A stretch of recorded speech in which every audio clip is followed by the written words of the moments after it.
मंत्री अमित शाह 26 मई को बीकानेर में थे। उन्होंने बीकानेर के सीमावर्ती इलाकों का दौरा किया। उन्होंने बीएसएफ के जवानों से बातचीत की और सख्त संदेश भी दिया। गृह मंत्री अमित शाह ने बीएसएफ को अपनी परंपरागत ड्यूटी से आगे बढ़कर नए सुरक्षा आयामों पर काम करने को कहा। उन्होंने राजस्थान के बॉर्डर जिलों की सुरक्षा को लेकर हाई लेवल बैठक की। बैठक में भारत पाक सीमा से 15 किलोमीटर के दायरे में 360 डिग्री का सिक्योरिटी प्लान भी तैयार किया गया है। अमित शाह ने बीएसएफ को साफ निर्देश दिए हैं कि सीमा से 15 किलोमीटर तक के क्षेत्र में होने वाले हर अवैध निर्माण पर सख्त कार्रवाई होगी। जीरो टॉलरेंस नीति के तहत ऐसे सभी अवैध निर्माण तुरंत ध्वस्त किए जाएंगे।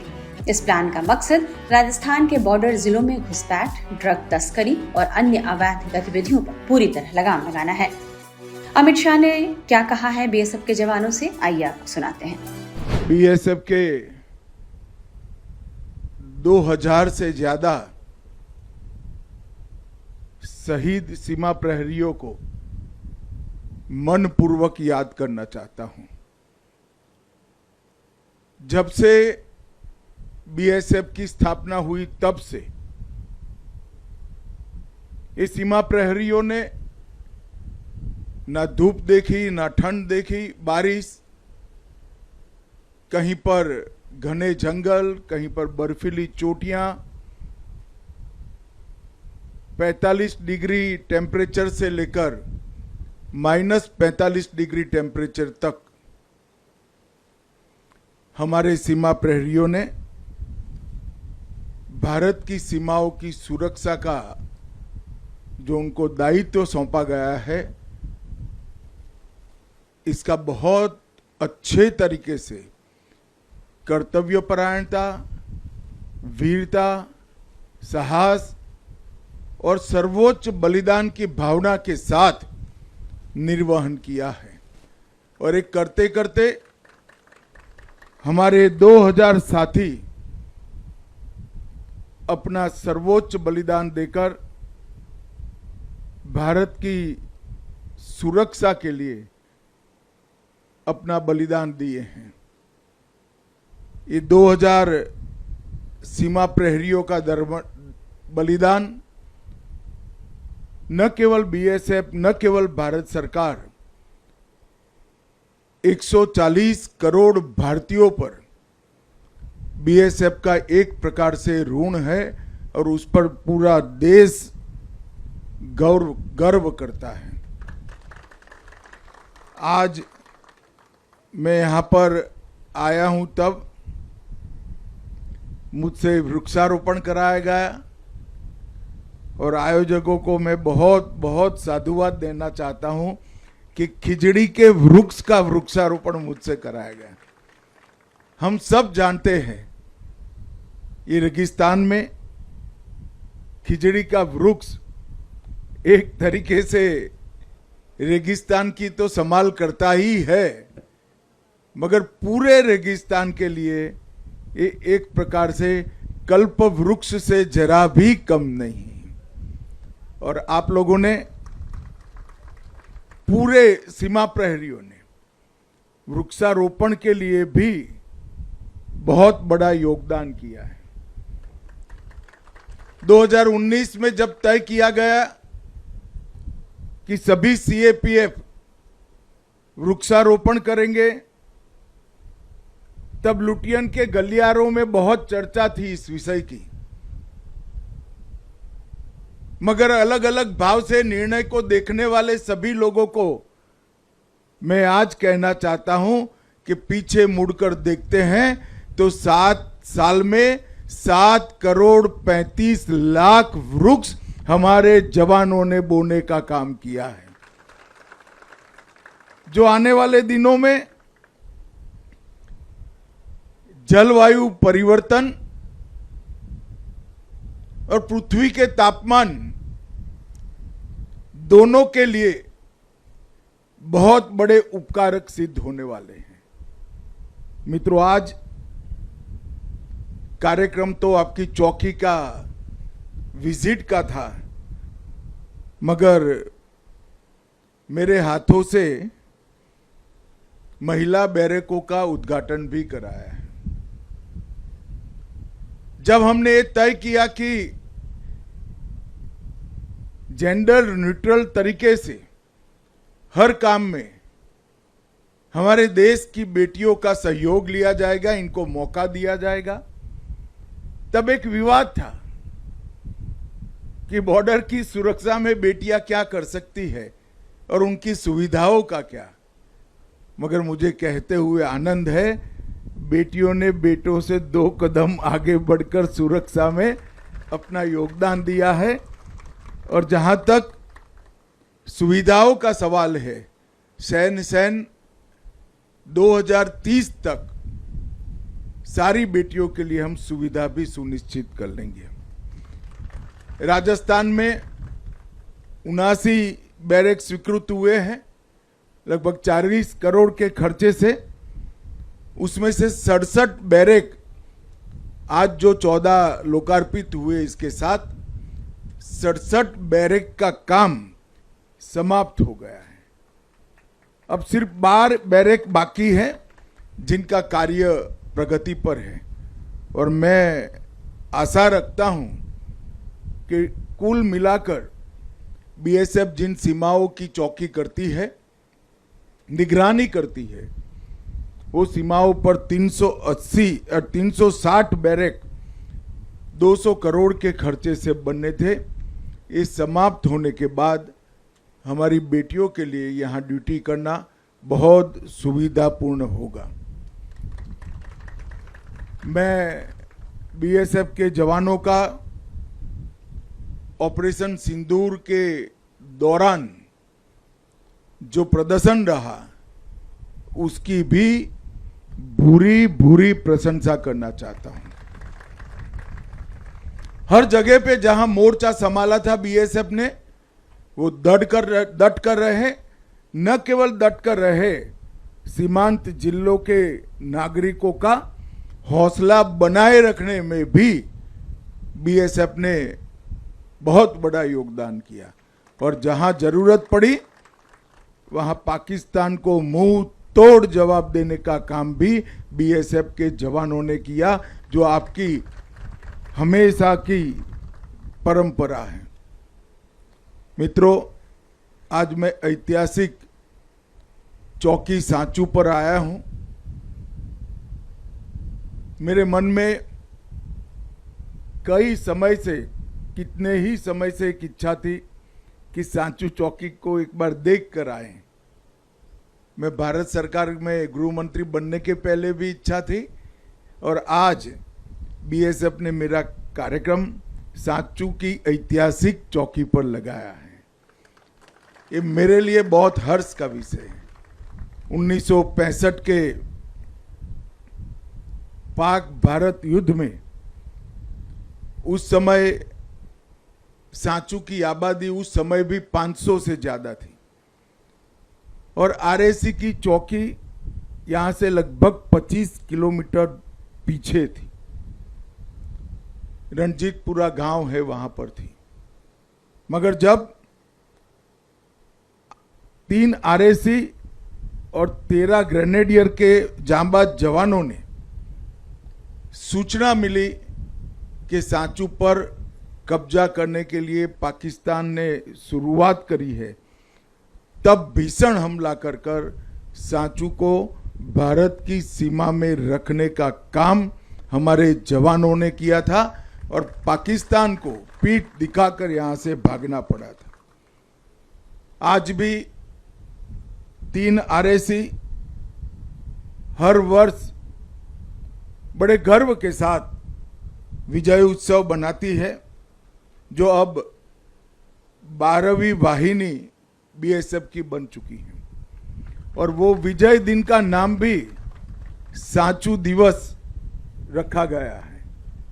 ये पोस्ट भारत के युद्धों के इतिहास में स्वर्णिम अक्षरों से अंकित है। आज मैं भी वही भूमि पर खड़ा रहकर आपसे बात कर रहा हूं। ये मेरे लिए बहुत बहुत आनंद का विषय है। मित्रों, 179वीं बटालियन की एक बहुत महत्वपूर्ण बीओपी है, और हमने पूरे राजस्थान के रेगिस्तान में एक लेटरल रोड के निर्माण का कार्य शुरू किया है, जो आपकी ढेर सारी असुविधाओं को समाप्त करने में काम आएगा। लगभग 1096 किलोमीटर लंबी लेटरल रोड और 520 किलोमीटर लंबी एक्सियल रोड, ये दोनों मिलाकर बीएसएफ के जवानों की सारी सुविधाओं की भी चिंता करेंगे और कनेक्टिविटी को भी बहुत लाइव और उपयोगी बनाएंगे। यहां पर ही न्यू डिजाइन फेंसिंग लगाने का काम चल रहा है और राजस्थान की लगभग 180 चौकियों पर पीने का पानी पाइपलाइन से पहुंचाने का भी काम पूर्ण हुआ है। मित्रों, अब हमने बीएसएफ की परंपरागत ड्यूटी को नए डायमेंशन से देखना पड़ेगा। अब तक जो हम करते आए हैं, सीमा के उस पार से कोई हमारी सीमाओं का अतिक्रमण न करे, अवैध स्मगलिंग पर नजर रखना, घुसपैठ पर नजर रखना और अहरनिश इनकी सीमा पार की गतिविधियों को हमारे सुरक्षा के दृष्टिकोण से नजर में रखकर हमारी तैयारियों को भी पैनी करना। मगर अब जिस तरह से देश को नुकसान करने के लिए आमादा जो तत्व है वो टेक्नोलॉजी का उपयोग कर रहे हैं, उसको देखते हुए भारत सरकार ने कुछ साल पहले एक निर्णय किया था, हालांकि राजस्थान में इसका कोई बहुत फर्क नहीं पड़ता है, कि बीएसएफ का कार्यक्षेत्र 15 किलोमीटर से बढ़ाकर हमने 50 किलोमीटर करा। उस वक्त गृह मंत्रालय में और कंसर्न राज्य में बड़ी बहस छिड़ी थी कि ये क्या जरूरी है। तब मैंने ज्यादा कोई जवाब नहीं दिया था और हमने एक निर्णय कर दिया था। वो निर्णय करने के पीछे एक मंशा थी कि सिर्फ सीमाओं की सुरक्षा कर कर हम देश की सुरक्षा सुनिश्चित नहीं कर सकते। हमने क्षेत्रीय सुरक्षा का राज्य सरकारों के साथ रहकर चिंता भी करना पड़ेगा और वो जिम्मेदारी का निर्वहन भी करना पड़ेगा। हमारी जिम्मेदारी है कि सीमा से नजदीक 50 किलोमीटर के किसी भी गांव में कोई अवैध निर्माण होता है तो हम सिविल प्रशासन को सूचित करें, कलेक्टर को सूचित करें, एसपी को सूचित करें। हमारी जिम्मेदारी है कि 50 किलोमीटर की बॉर्डर तक के सभी गांवों में जनसांख्यिकी का परिवर्तन हो रहा है, कृत्रिम परिवर्तन हो रहा है, तो उसके प्रति सजग रहकर राज्य सरकार को आगाह करें। हमारी जिम्मेदारी है कि ड्रोन और अन्य उपकरणों से नारकोटिक्स और हथियारों की स्मगलिंग होती है तो इसको कठोरता के साथ बंद करने के सारे उपाय हम करें। भारत सरकार ड्रोन रोधी संयंत्र लगाने की शुरुआत अगले 6 माह में ही कर लेगी, परंतु ड्रोन उतरता तो भारत की भूमि में है। कौन रिसीव करता है, कौन इसके अंदर के मटेरियल को देश विरोधी कार्यों के लिए उपयोग करता है, इस पर हमारी पैनी नजर होनी चाहिए। और इसके लिए, इसके न्यूट्रलाइजेशन के लिए सिविल अथॉरिटी और डिस्ट्रिक्ट पुलिस से हमारा जीवंत संपर्क होना चाहिए और परिणाम लक्षी कार्यवाही भी हमने करनी पड़ेगी। सीमांत गांवों का विकास नरेंद्र मोदी जी ने जो योजना बनाई है इसके तहत हो रहा है, वाइब्रेंट विलेज प्रोग्राम के तहत। इसमें बीएसएफ ने लीड लेनी चाहिए और राज्य सरकार और भारत सरकार दोनों की जन कल्याण की योजनाओं का सीमांत गांवों में 100% सैचुरेशन आए, इसके लिए भी हमने काम करना है। यहाँ की प्राइमरी स्कूलें, सेकेंडरी स्कूलें और हायर सेकेंडरी तक हम लोगों का बच्चों से, किशोरों से और युवाओं से संवाद होना चाहिए। सीमांत गांव में रखने वाली सभी जागरूकता से हमारी आने वाली पीढ़ियों को हमें जागरूक करना पड़ेगा। और ये बीएसएफ, सेना और जागरूक नागरिक, ये तीनों मिलकर एक मजबूत सुरक्षा की ग्रिड बना सकते हैं। और इसके साथ साथ यहाँ की सरकार का स्थानीय प्रशासन, ये चतुष्कोण जब तक हम समाप्त नहीं करते हैं, कभी भी हम सुरक्षित सीमा की कल्पना नहीं कर सकते। सरहद के उस पार से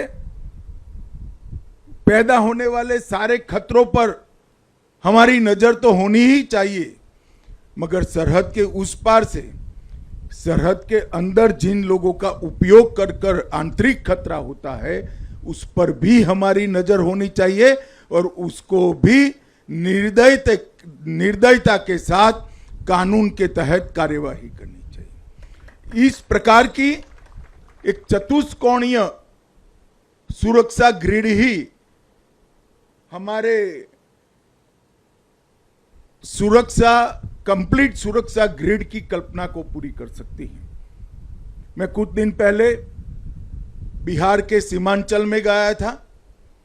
वहां पर एक डिटेल मीटिंग इस बारे में स्थानीय प्रशासन और बिहार सरकार के साथ हुई थी। आज भी दोपहर के बाद स्थानीय प्रशासन, मुख्यमंत्री जी और सीमा सुरक्षा बल के डीजी और गृह मंत्रालय की एक संयुक्त मीटिंग है। इसके बाद कच्छ की सरहद पर मीटिंग है। इसके बाद त्रिपुरा की बॉर्डर पर मीटिंग है और अंततोगत्वा बंगाल में भी ये मीटिंग को हमने सुनिश्चित कर दिया है। तो बीएसएफ की एक प्रकार से दोनों देशों की बॉर्डर जो आपकी सुरक्षा का जिम्मा है, वहां पर हमने चतुष्कोणीय सुरक्षा ग्रिड को मजबूत करना है। एक प्रकार से कई लोग उसको 4 लेयर कहने का प्रयास करते हैं, ये 4 लेयर नहीं है। किसी भी खतरे के लिए चारों चार की संयुक्त जिम्मेदारी करनी है और इसीलिए मैं चतुष्कोणीय ग्रिड का नाम देता हूं। मित्रों, 2014 में नरेंद्र मोदी जी के प्रधानमंत्री बनने के बाद इस देश के सुरक्षा परिदृश्य में आमूलचूल परिवर्तन आए हैं। सेना का आधुनिकीकरण हो रहा है। हमारी बॉर्डर सिक्योरिटी फोर्सेस का भी हम बहुत अच्छे तरीके से एक प्रकार से कंप्लीट सुरक्षा सुनिश्चित हो उस तरह से आधुनिकीकरण करने जा रहे हैं। और जहां जहां भी कुछ बड़े प्रयास आतंकवादियों द्वारा किए जाते हैं, वहां रूथलेसली उनको मुंह तोड़ जवाब भी देने की नीति भारत सरकार ने अपनाई। मगर मैं मानता हूं कि प्रयास होने के बाद हमें जवाब देना पड़े, ये स्थिति ठीक नहीं है। हमें सुनिश्चित करें कि कोई प्रयास करने की हिम्मत ही न करे, ऐसी सीमा बनाने की जिम्मेदारी हमारी है। और यह वाइब्रेंट विलेज प्रोग्राम और ये चतुष्कोणीय सुरक्षा ग्रिड के माध्यम से ही हो सकता है। मित्रों, आज इस ऐतिहासिक चौकी पर सुबह 7 बजे से जहां गर्मी शुरू हो जाती है, दूर दूर तक रेगिस्तान दिखाई पड़ता है, वहां अपने घर से दूर अपने जीवन का सुवर्ण काल आप भारत माता को समर्पित कर रहे हैं। हम सबके हृदय में आपके लिए मान, सम्मान और गौरव की भी लागनी है। वो इसलिए है कि आज सीमा के अंदर सिविलियन, हमारे देश के नागरिक चैन की नींद इसलिए सो पा रहे हैं कि सीमा पर मेरे सीमा प्रहरी अहर्निश दिन रात ये ड्यूटी निभा रहे हैं। मैं पूरे देश की ओर से सिंबॉलिक तरीके से सांचू चौकी के जवानों के माध्यम से सारे बीएसएफ के सीमा प्रहरियों को बहुत बहुत संवेदना के साथ प्रणाम करना चाहता हूं कि आपका ये पराक्रम, आपकी देशभक्ति, आपकी साहस और आपकी वीरता ये देश को सुरक्षित बनाए हुए है। आपकी सुविधा के लिए भारत सरकार कोई कमी नहीं छोड़ेगी और विश्व की अच्छे से अच्छी टेक्नोलॉजी भी अगले 1 साल में आपको उपलब्ध कराई जा रहेगी। मगर इस सब के साथ भी आपका समर्पण का मूल्य कम नहीं होगा, ये सुनिश्चित है।